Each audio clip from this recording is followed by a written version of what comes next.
Hi mate, could I get that please from my mum? Yep, no problem, but that's $4.20 for that. Alright, cheers. Have you got the 20? I don't think I have, mate. Sorry. Well, don't worry, hold on a minute. No, I'm not sorry. Change here. Once I had it before. Yeah, hold that for us. Oh, I meant to hold it. Steve, just going on a break, mate. 5 minutes. You can die of that. Keeping the 20. This is 421 Niner requesting backup. We got a perfect corner of Woodman Avenue. Got a perfect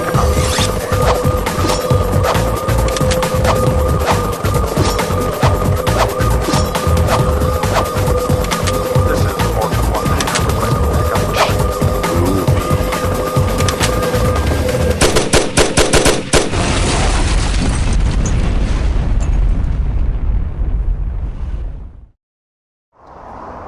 Right, well, obviously not really a florist, it's just one of several different jobs that I do, which enable me to do what I really want to do, which is always Reloaded Challenge Computer Game Show I've set up here this week. Let's see what's on tonight's show.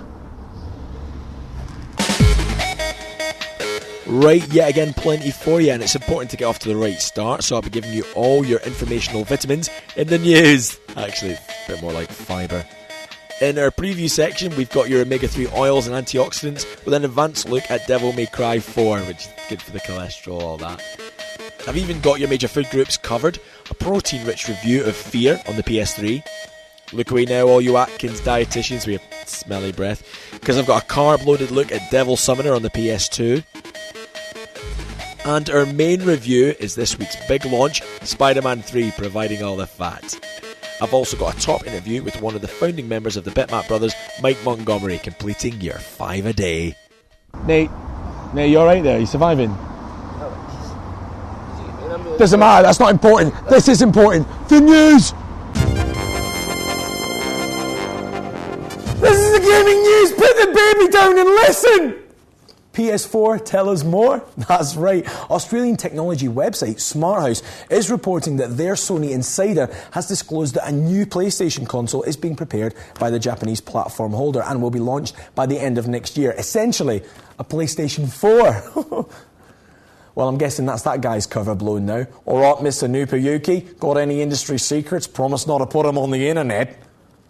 Unsurprisingly, these claims have been rebuked by Sony UK. A spokesman said rather candidly, obviously this is rubbish, although there are firm plans in place for the PlayStation 4, 5 and 6.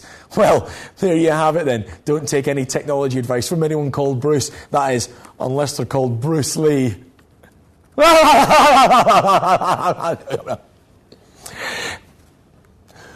news!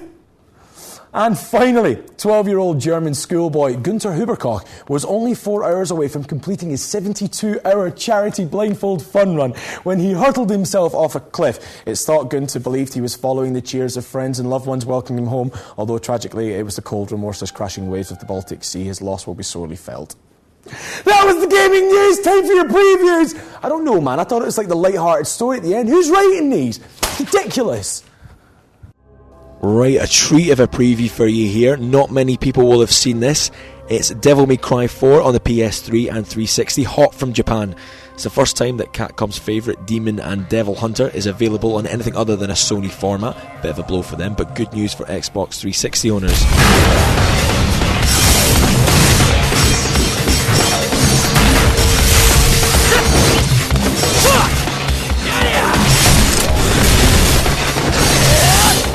The series is sold almost 6 million units worldwide, with gamers obviously relishing Dante's OTT action hero persona, the kind of guy that doesn't care if he's got sauce on his face. Release dates are yet to be announced. However, looking at this footage, it's not just cutscenes mashed together, so hopefully we won't have to wait too long. What did I tell you before? Now you're you, and it's who I want to be with. I don't know anyone else who's as human as you are. From that day forth, my heart changed, and a voice echoed. Power. Give me more power.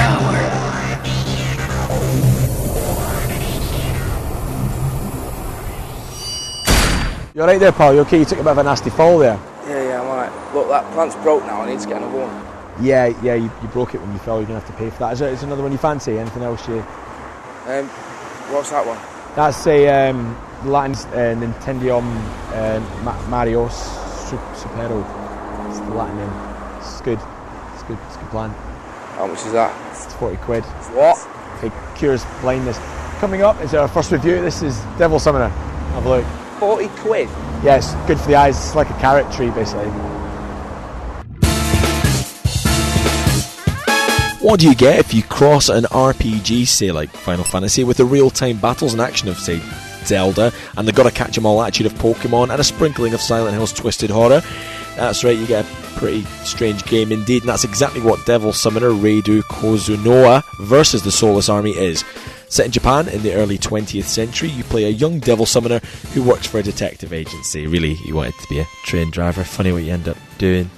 The game starts with a mysterious girl calling in at your office, and from there on you lead through an impressively twisting, or should that be twisted, storyline. Graphically, the 3D models have relatively little detail, but the bold styling more than makes up for this.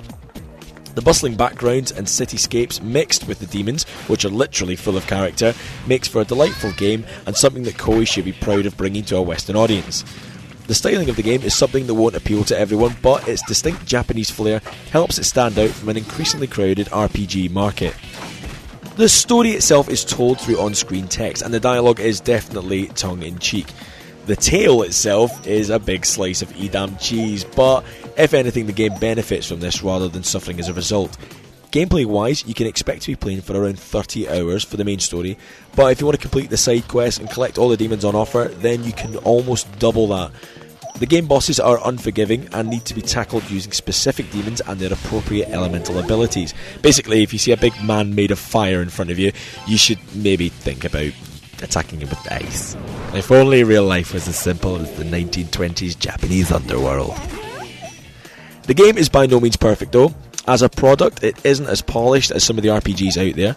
The story itself, whilst engaging, doesn't tell you enough about the main characters, and there are far too many random battles. Everywhere you go, with the exception of the shops, is liable to lead you to random battles, and whilst you obviously need to level up your character, having to fight 3 or 4 times on one screen is a little bit excessive for any RPG. All in all, Koei have brought a charming and interesting RPG to the UK. It may not be the most polished, biggest or best known RPG, but it's certainly not a bad one. And with some interesting touches and enough demons to collect to keep even the most excessive, obsessive compulsive occupied, while you leave tea-ring stains on a dinner table and squeeze the toothpaste from the middle. Oh yes.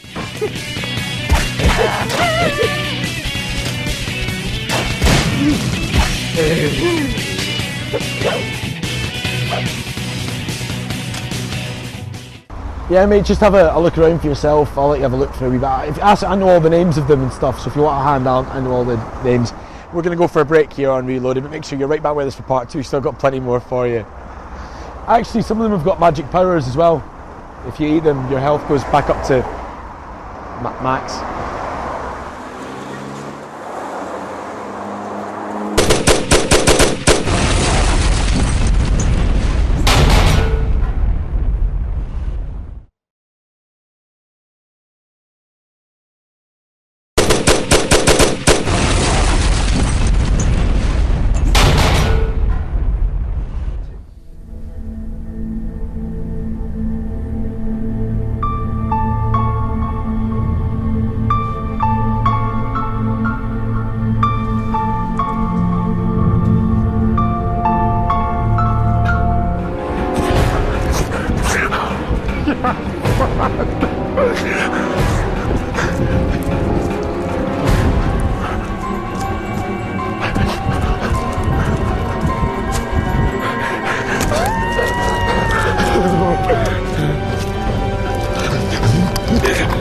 Oh God! Oh God! It's the Wii! It's chasing me! It's been out for like 6 months. I still can't get one for love or money. Or even love money. That's not even been invented yet. Oh sure. Sure, you can get a PS3 if you want. If you've got 500 quid. Don't look like I've got 500 quid. I'm in a nightmare in my pajamas, mate. Wake up, Jerry. Wake up, Jerry. Wake up, Jerry. Wake Holy tap dancing wombles, it's just a dream. Freeze! Do you know of any gaming nightmares? New releases with unforgivable flaws, hardware that's only compatible with your bin? Then tell us, we'll tell Jerry, then feed him cheese, and he'll have a nightmare about it. Contact us via email, reloaded@channelm.co.uk. You really are a sweaty man, Jerry. Alright, come in here. Come have a look at this. Come have a look. Have a look. Have a look at that right in there. If you have a look. Don't touch it, it'll bite your face off. Coming up, here's our next review. This is F.E.A.R. So is that.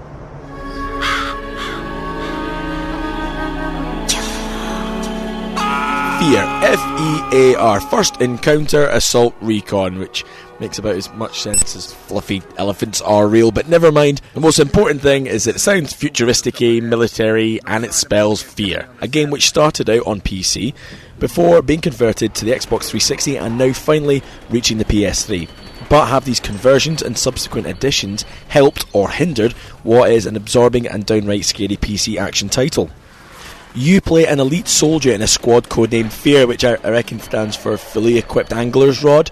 You're used to unusual situations, but this time round, you've been called in to track down a murderer with supernatural abilities. Think Wolfenstein meets Silent Hill.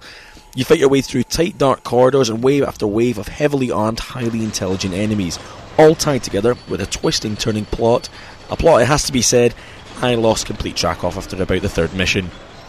This story isn't really all that important, though. This is supposed to be a scary action game, and I'm not really convinced that that's what it delivers. The tight, winding corridors and limited arsenal do mean that you're constantly worried about what's around the next corner, often leading you to blasting away at shadows. But then there's a problem in itself, really. The shadows are a bit blocky. Now, there are one or two genuinely eerie cutscenes featuring a spooky girl in a red dress that hates scary kids and mutilated characters. Pretty scary, but maybe that's only because I've been running around aimlessly for the last 30 minutes. The main draw for this game, however, is the adaptive enemy AI. Rather than enemies just following set paths and set attack patterns, they try to flank you. So whilst you're busy blasting the bloke in front of you, his pals are trying to sneak around the sides and take you out. This does mean you have to be quick and accurate with your shooting. Graphically, F.E.A.R, find every additive in Ribena, isn't as impressive as I'd hoped for. Alright, it does look okay, but for a game that was released on the PC 18 months ago, I was just hoping for a bit more. The rooms and corridors look a little bit sparse, times the textures are a little flat. The flashlight is also a bone of contention. For a game with some rather nice lighting effects throughout, the fact that when you turn your flashlight on and objects don't cast new shadows from a light source is a little disappointing. And to be honest with you, it's things like that gamers are starting to demand. Essentially, F.E.A.R, fluffy Ecuadorian arm wrestlers, the W is silent, is a good shooter for the PS3, with good online multiplayer, intelligent AI in the single-player campaign, and some pretty disturbing cutscenes. It doesn't do anything badly.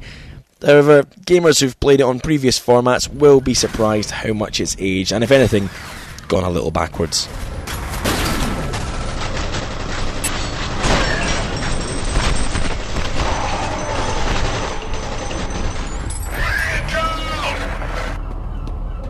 Right, coming up next, got a top retro interview for you. One of the founder members behind the Bitmap Brothers, Mike Montgomery. Guys behind obviously Xenon 2, Chaos Engine as well, and then obviously Speedball 2. Ice cream! Ice cream! Hey. Yeah, I'm boiling, mate. I'll have an ice cream. It's a florist, mate. Shift it. Move!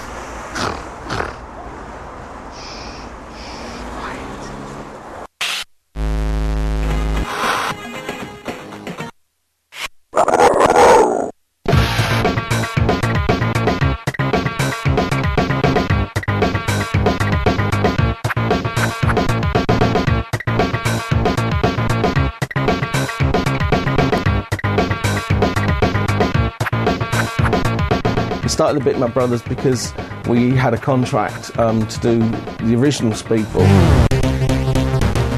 and they wanted a company name for the contract, so we just started a company.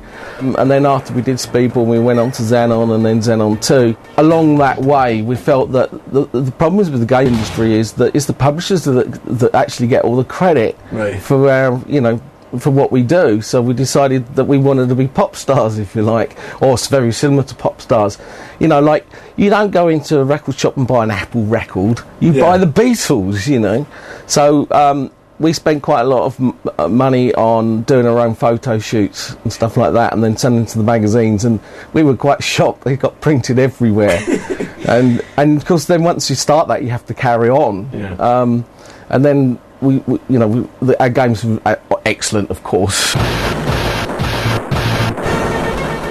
The original Speedball came from Mastertronic wanted us to do a real tennis game, so we did a lot of research, and we went into them and said, we've got this great idea for a real tennis game, and they went, but we're not interested. Right. And sadly that happens a lot in the industry. You do a lot of stuff and then they go, oh well, no, not really. So we went into a pub and we had a few beers and we designed Speedball on the back of a F.E.A.R packet. Really?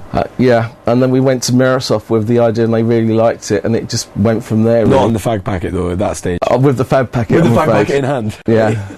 I think the difference today is that the budgets are so big and the teams are so big. That comes with technology.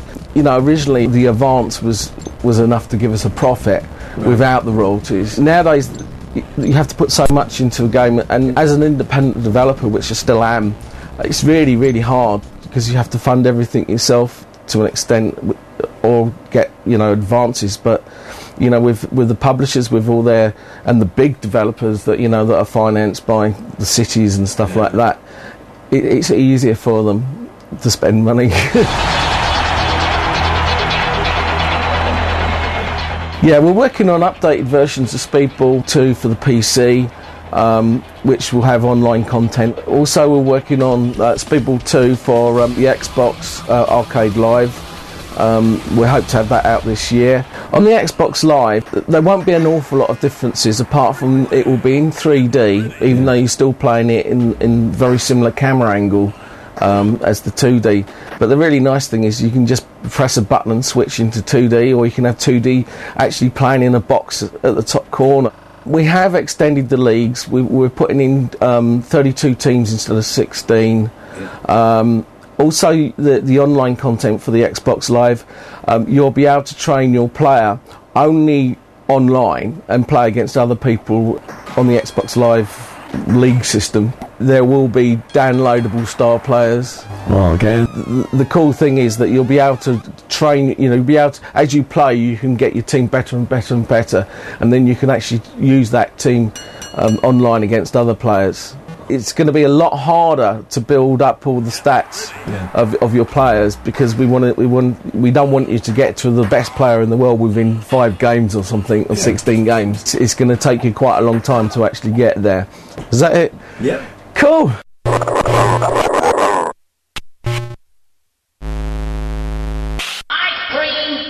Whoa, careful with that, careful with that. Special, these. What are you on about? Special plants, these. Why? It's a spider plant. A spider plant. Spider plant. Coming up, here's our main review, Spider-Man 3. Yeah, it's interesting enough, that's how Spider-Man got his powers. He got bitten by one of these. Oh, don't be soft. And it was bad. That's how he got his powers, so you've got to be careful. Oh, do you know what, mate? Forget it, I'm going to get some chocolates. Alright, okay, that's good. Spider powers. Ow! One of the summer's biggest blockbusters hit the silver screen last weekend, and whilst moviegoers up and down the country were watching Spider-Man's latest cinematic offering, I was sat here at Reloaded Towers playing Treyarch's recent movie tie-in. That's right, Spider-Man 3 on the Xbox 360. Also available on every format known to man, by the way. Treyarch are perhaps best known for developing the wonderful Call of Duty 3, complete with enthralling storylines, stunning graphics, immersive sound design. They also developed the Spider-Man franchise across most formats, largely to critical acclaim. This title picks off pretty much where the second game left off, and follows the movie's plot to some extent. Added to this, Treyarch have promised fans of the game a city which is 2 times as big as Spidey's previous outing. The city itself is probably the strongest part of the Spider-Man title, actually. Swinging from building to perfectly formed building is as pleasurable as it's always been, and this time, with the added power of the Xbox 360, it's as smooth and fluid as I could have hoped for. At any point in the game, you can go to the map screen and choose from a number of different missions. This gives the game a distinct non-linear feel to it. If you're stuck with one mission, then you can give it up as a bad job for now and try something else. Complete that, upgrade Spidey, and go back with your new and improved moves. Story-wise, Treyarch have taken liberties and added supervillains not seen yet in the third film. This adds a lot, though, to the game longevity, and is definitely a welcome addition.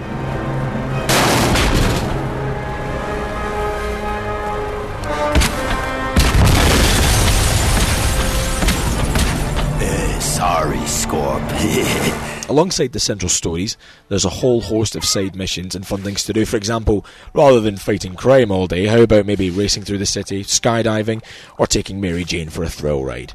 Bet your ex-boyfriend didn't do this, did he, love?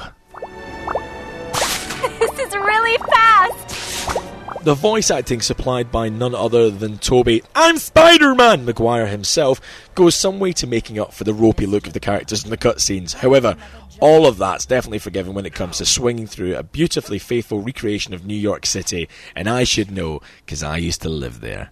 Pointless lie. To make me sound interesting.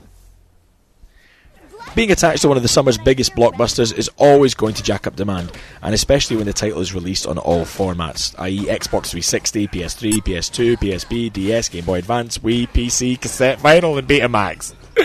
I might have to confirm those last three formats for you, but the message is clear. It's not an easy task.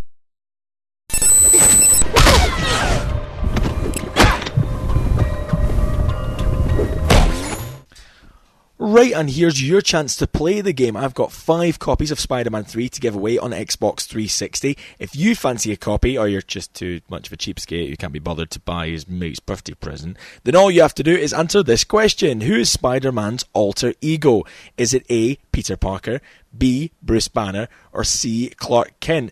Text reloaded, then A, B, or C to 88821. Text cost £1 plus your standard network charge, and all entrants must be 16 or over to play. Good luck! No, I know all the names. I mean, that one there, that's called Maximus Aurelius. That's Maximus. Is that our Gladiator? That was out of Gladiator. Well, I didn't mean that. Obviously, I mean it's a Megatron. It's a Megatron. Character out of Transformers. Yeah. Yeah. So I wasn't making up the names or anything. I was just right. Well, it looks like it's about time for me to start wrapping things up here. But make sure you join us same time, same place next week. Because at the end of the day, it's all the jobs, but there's only one reloaded. I didn't mean that. What I meant was a Yoda Jawa. A Yoda Jawa. Well, that's 2 characters out of Star Wars. You haven't got a clue, have you?